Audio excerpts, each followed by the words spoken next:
Hello students, आज की class में हम लोग डिस्कस करेंगे स्ट्रेट लाइन के बारे में। और स्ट्रेट लाइन के बारे में सब कुछ बेसिक कंसेप्ट्स हम लोगों ने पिछली क्लास में डिस्कस किया था। इसमें हमने कुछ क्वेश्चंस भी कहे थे कि आप इस क्वेश्चन को ट्राई कर लेंगे। एक्सरसाइज 10.1 की बात कर रहे हैं।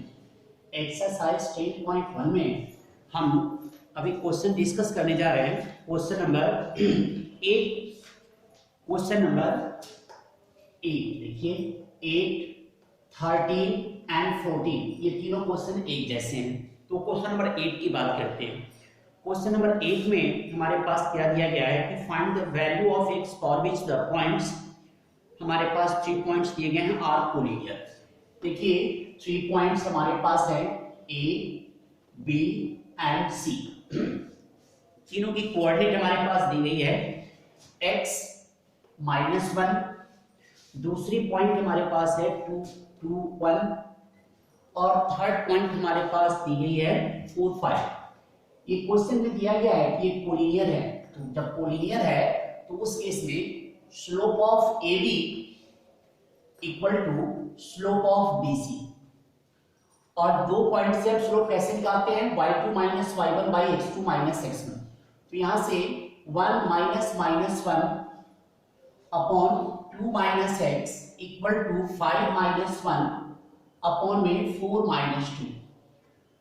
अब ये 2 by 2 minus x equal to 4 by 2।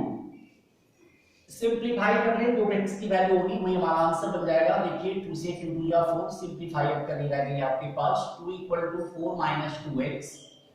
तो 2x equal to 4 minus 2 that is 2x की वैल्यू हमारे पास 1 हो गई। यही हमारा आंसर हो गया। तो ये था हमारा क्वेश्चन नंबर 8। अब आइए क्वेश्चन नंबर 9 में हमें प्रूव करना है कि ये जो वर्टिसेस हैं वो किसी पैरेललोग्राम को शो करते हैं। क्वेश्चन नंबर 9 के लिए थोड़ी सी हिंट्स दे दूं मैं। क्वेश्चन नंबर 9 में एक पैरेललोग्राम बना लिया और नेमिंग कुछ भी कर दें ABCD।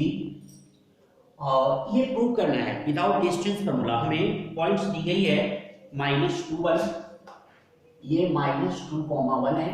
दूसरी पॉइंट हमारे पास जो है वो 4, 0, ये 4, 0 है।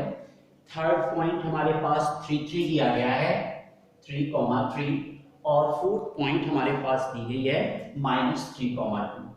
विदाउट यूजिंग डिस्टेंस फार्मूला आपको इसे पैरेललोग्राम शो करना है। तो इसके लिए क्या करें आप कि 2 पॉइंट फॉर्म से डिस्टेंस है, सॉरी स्लोप जैसे निकालते हैं y2 minus y1 upon x2 minus x1। तो इससे आप स्लोप निकालें। तो यहाँ पर आपको क्या मिलेगा कि slope of AB equal to slope of CD। जब दोनों की स्लोप इक्वल हो गई तो that is AB parallel CD हो जाएगा। इसी तरह slope of AB equal to slope of BC। तो इसका मतलब हो गया कि AB पैरेलल BC हो जाएगी। किसी भी पैरेललोग्राम, किसी भी क्वाड्रिलेटरल में यदि अपोजिट साइड्स पैरेलल हो तो क्या हो जाएगा, hence it is a parallelogram. Hence it is a parallelogram. ये हमारे पास पैरेललोग्राम है। तो इस तरह आप क्वेश्चन 9 को सॉल्व कर सकते हैं। क्वेश्चन नंबर 10 को भी देखें थोड़ा। क्वेश्चन नंबर 10 की हिंट्स दे रहा हूं मैं। क्वेश्चन नंबर 10, ये सारे क्वेश्चन 10 जो है जैसे एक नंबर का क्वेश्चन बन सकता है आपके पास। Find the angle between x axis and the line joining the point 3, 3, -1 and 4, -2, 4, -2। आप सबसे पहले a और b मान लें तो इसकी स्लोप क्या हो जाएगी, slope of AB equal to -2 minus -1 4 -3। ये हमारे पास पॉइंट यही है। तो 3 -1 पॉइंट फिर से देख लेते हैं हम लोग। 3 -1 और 4 -2, 3 -1 4 -2 हमारे पास ये दिए गए हैं। तो इस तरह से y2 माइनस y1 तो -2 माइनस -1 और 4 -3 आपके पास। तो देखा जाए और यदि तरह की x एक्सिस से कौन सा एंगल बनाती है, यदि x एक्सिस के साथ एंगल थीटा हो तो स्लोप का एक और फॉर्मूला होता है tan थीटा। और ये इक्वल टू कितने हो गया है -2 + 1 -1/1 तो tan थीटा आपके पास हो गया इक्वल टू -1, तो थीटा की वैल्यू हो गई -45 डिग्री और 135 डिग्री।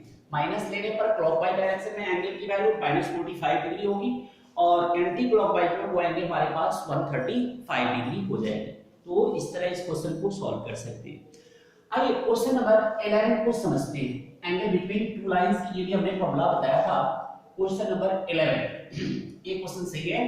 ये क्वेश्चन आपको जनरली 2 और 4 मार्क्स में भी बन सकते हैं। क्वेश्चन नंबर 11 समझना है।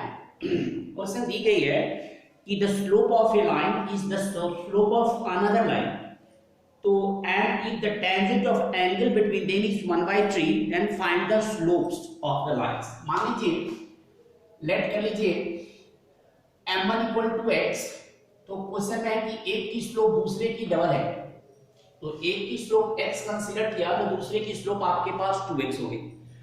अब आप जानते हैं tan theta equal to mod m2 minus m1 by 1 plus m1 m2। Question में एक कंडीशन और भी दी गई है हमारे पास। क्या दिया गया है कि if tangent of angle between them, tangent of angle between them that is called tan theta की वैल्यू आपके पास दी गई है 1/3, तो 1/3 इक्वल टू मॉड में 2x minus x upon 1 plus 2x dot x। अब ये मॉड साइन को खत्म करेंगे तो आपके पास प्लस माइनस की साइन आ जाएगी, ये equal to x by 1 plus 2x square. अब एक बार पॉजिटिव साइन लेते हैं तो 1/3 equal to 1 plus x by 1 plus 2x square. ये आपके पास है टेकिंग पॉजिटिव साइन, तो यहां से 1 plus 2x square equal to 3x, 2x square minus 3x plus 1 equal to 0। Factor बना लें 2x square minus 2x minus x plus 1 equal to 0।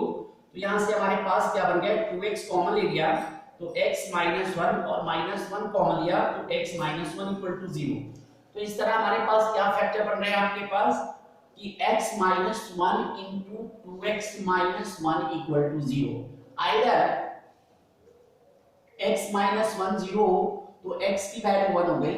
x आपने किसको माने थे m1 को, तो m1 1 हो गया तो m2 की वैल्यू हमारे पास 2 होगी। ये पहले केस में जब स्लोप को आपने 1 कंसीडर किया और 2x माइनस 1 इक्वल टू 0 तो x की value 1/2 that is called m1 हमारे पास 1/2 हो जाएगी, तो m2 की वैल्यू हमारे पास क्या हो जाएगी 2x2 into 1/2 that is called 1। तो ये दूसरे केस में होगा। ये हमने कब किया जब आपने इसकी पॉजिटिव साइन को कंसीडर किया था। अब फिर से नेगेटिव साइन के लिए again minus 1/3 equal to x by 1 plus 2x square, taking negative sign, taking negative sign. तो क्रॉस मल्टीप्लाई कर लें तो 1 plus 2x square equal to minus 3x, 2x square plus 3x plus 1 equal to 0। तो हमारे पास factor बन जाएंगे 2x plus 1 into x plus 1 equal to 0।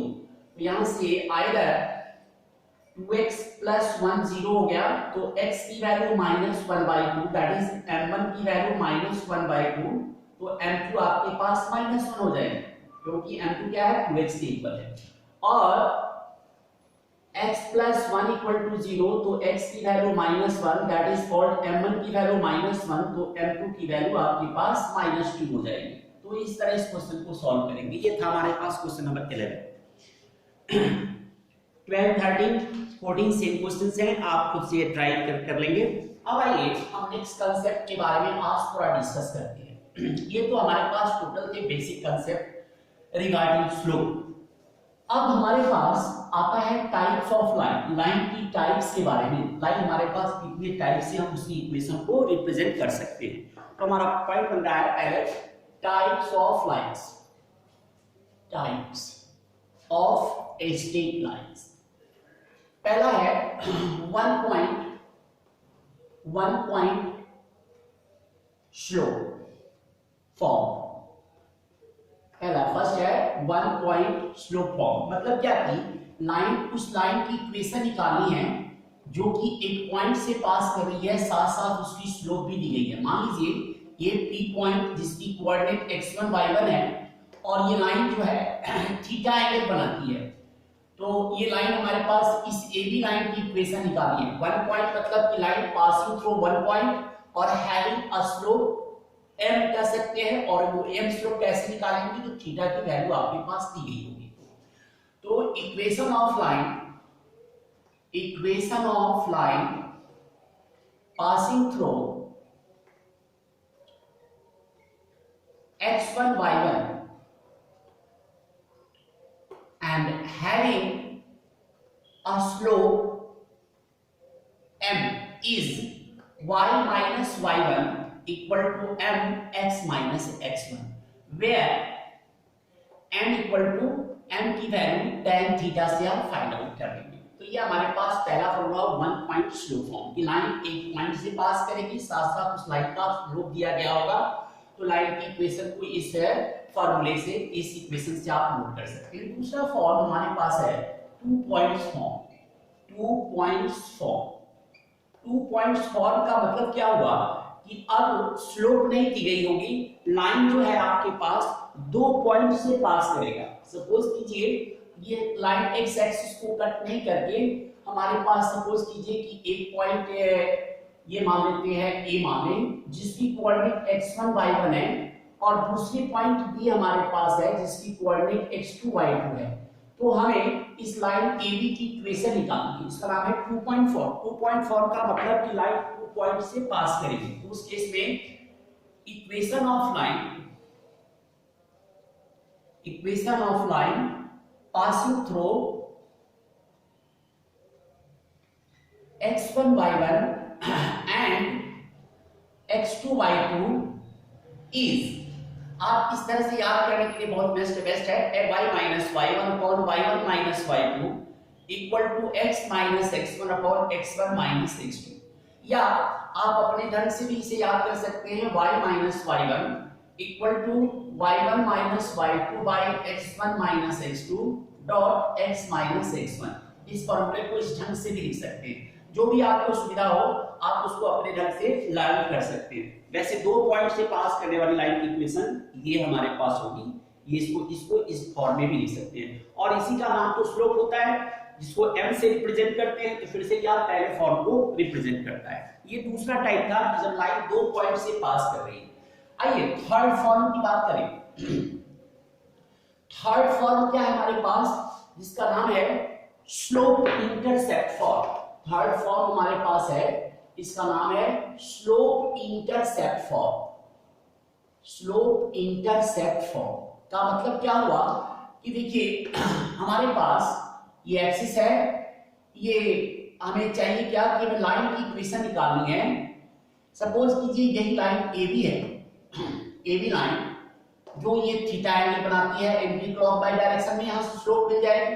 साथ साथ ये y एक्सिस पर जो पोर्शन ओरिजिन से कट कर रही है, ये ओरिजिन हमारे पास दिया गया है 0 0, तो इसकी लेंथ इंटरसेप्ट मतलब y एक्सिस पर जो लेंथ है ओरिजिन से जो लाइन द्वारा कट हो रहा है ये c दी गई है। तो स्लोप इंटरसेप्ट फॉर्म हमारे पास लाइन की हो गई y equal to mx plus c, where m is the slope, और वो स्लोप जो है tan थीटा से निकालेंगे आप, and c small c is the intercept on y axis। ये लाइन ओरिजिन से y एक्सिस पर c इंटरसेप्ट कट कर रहा है। फोर्थ फॉर्म हम जिसको सेकंड लास्ट कह सकते हैं, जिसका नाम है इंटरसेप्ट फॉर्म। ये क्या होता है कि देखिए ये एक्सिस है और इस पर ये लाइन AB है, यह AB लाइन x एक्सिस पर a इंटरसेप्ट कट कर रही है, y एक्सिस पर b इंटरसेप्ट कट कर रही है। तो इस लाइन की इक्वेशन हो जाएगी x by a plus y by b equal to 1। x axis पर a इंटरसेप्ट, y एक्सिस पर b इंटरसेप्ट कट कर रही है, इस इंटरसेप्ट फॉर्म में इस लाइन की इक्वेशन हो गई x by a plus y by b equal to 1। मान ले इसको थोड़ा सा और सही करना चाह रहे हैं कि ये लाइन तो था आपके पास फर्स्ट क्वाड्रेंट में कट करी, सपोज कि ये लाइन सेकंड क्वाड्रेंट में कट करे, तो ये हमारे पास माइनस हो जाएगा और ये भी हो जाएगी। तो इस केस में x by minus a y by b equal to 1, ये सेकंड पार्ट में। थर्ड क्वाड्रेंट में जाएगी तो माइनस ए और माइनस बी में, फोर्थ क्वाड्रेंट में x पॉजिटिव y नेगेटिव होता है तो x by a plus y by minus b equal to 1। तो इसी तरह किसी भी क्वाड्रेंट में कट करें तो इंटरसेप्ट पॉजिटिव है तो पॉजिटिव, नेगेटिव है तो नेगेटिव को आप शो कर सकते हैं। एंड एक लास्ट फॉर्म है जिसका नाम है नॉर्मल फॉर्म। ये लास्ट टाइप ऑफ लाइन की इक्वेशन हमारे पास है। इसी 5 फॉर्म पे हम लाइन के बारे में डिस्कस करेंगे। लास्ट फॉर्म हमारे पास है जिसका नाम है normal form. Normal form, normal form का मतलब क्या हुआ कि हमें उस लाइन की इक्वेशन निकालनी है, मतलब हमें इस एबी लाइन की इक्वेशन निकालनी है। इसके बारे में कंसेप्ट क्या दिया गया है कि नॉर्मल ओरिजिन से इस लाइन जो दिया गया है जिसकी इक्वेशन निकाली, उसके ऊपर परपेंडिकुलर की लेंथ p दी गई है, स्मॉल p, कुछ भी हो सकता है। और ये जिसको परपेंडिकुलर को कोई हम लोग नॉर्मल भी कहते हैं। तो यह लाइन जो परपेंडिकुलर है दिए गए लाइन पर, और यही परपेंडिकुलर या नॉर्मल x एक्सिस के साथ मान लीजिए ओमेगा एंगल बना लेते हैं। ओमेगा, थीटा, अल्फा, बीटा कुछ भी लिख सकते हैं। ये एंगल का नाम है ओमेगा एंगल बनाती हो तो x cos omega plus y sin omega equal to p। p क्या है? ओरिजिन से दिए गए लाइन की परपेंडिकुलर लेंथ है, और यह लेंथ जो या नॉर्मल जो है वो x एक्सिस के साथ ओमेगा एंगल फॉर्म करती है। तो इस तरह ये 5 फॉर्म्स ऑफ लाइन हमारे पास है जिसको आपको याद रखना है। नेक्स्ट क्लास में हम लोग क्या करेंगे, अगली एक्सरसाइज के बारे में डिस्कस करेंगे जिसमें क्या कि मतलब ये 5 टाइप्स ऑफ लाइन पर डिस्कस हमने बेस्ट क्वेश्चन को करेंगे। आज के लिए इतना ही, थैंक यू।